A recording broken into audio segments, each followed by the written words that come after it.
So I'm making breakfast lasagna for my sons. They decide to spend the night at our house after the Texans and the Colts, Indianapolis Colts game. I have maybe 2 teaspoons of olive oil in the pan. I am going to brown these country style shredded hash browns.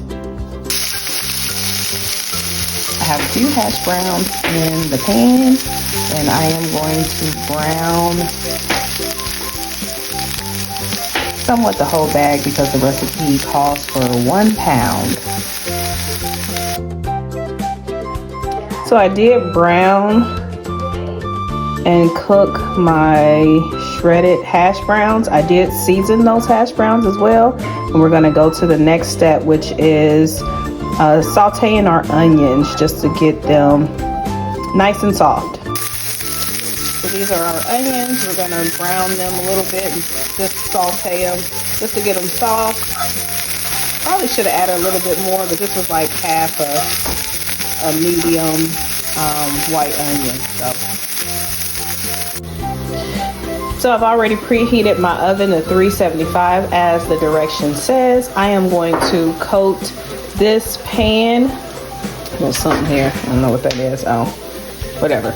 I'm gonna rinse this out, then coat this pan with a little olive oil, and then I'm gonna start layering my lasagna.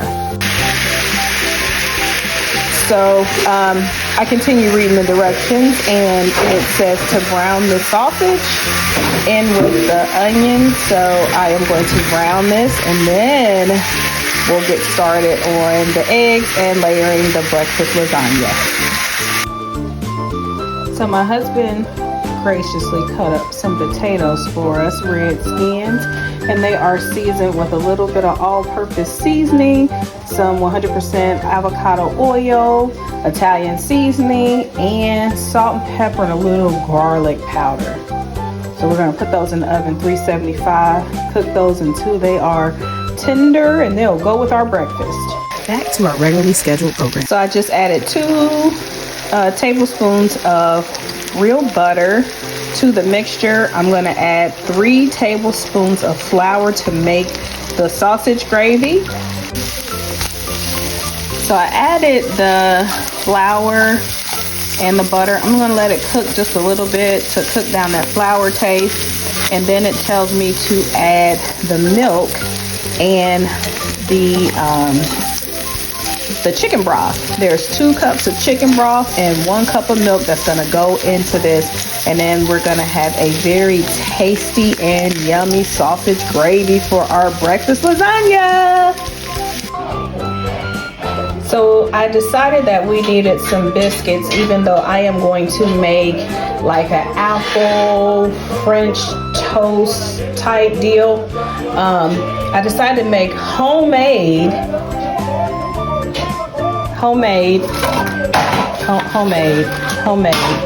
croissants and biscuits. So this is the gravy, and it's gotten thicker. I'm gonna let it cook just a little bit on very, very low, just to get it a little bit thicker. I wish it was a little more like gravy, but I think this is gonna be okay. And I'm gonna tell y'all, the flavor on this is amazing. I seasoned this step by step. I seasoned my sausage. I seasoned the chicken broth. I mean, it's seasoned very well, and it is actually really good. All right, so our fake homemade biscuits are done. Put a little butter on these. The croissants will not get butter because one of our sons has a dairy allergy, and this is why I made those little baby quiche muffin things. But these bad boys got some butter on them. So I am about to assemble our breakfast lasagna. If you have just a regular casserole dish, that'll work. I decided to go ahead and buy this because I'm going to throw it away. I don't feel like washing any more dishes.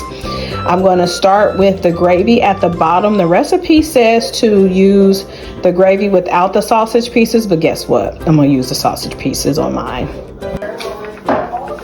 By the way, these are our eggs. pretty much perfectly cooked, no browning.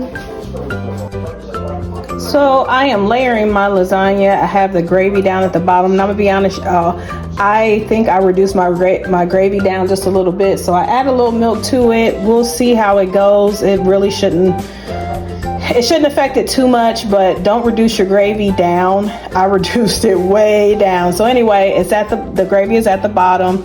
I have these oven ready lasagna noodles. I have never worked with these before, and I have never used them, but that's what the recipe called for, and I'm just gonna layer it like that. The next layer is gonna be eggs, spinach, and then some mozzarella cheese and some cheddar cheese. This is my first layer of sausage gravy, noodles,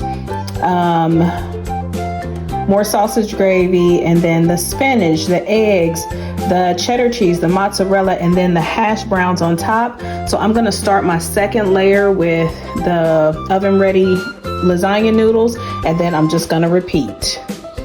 But this is how it looks so far.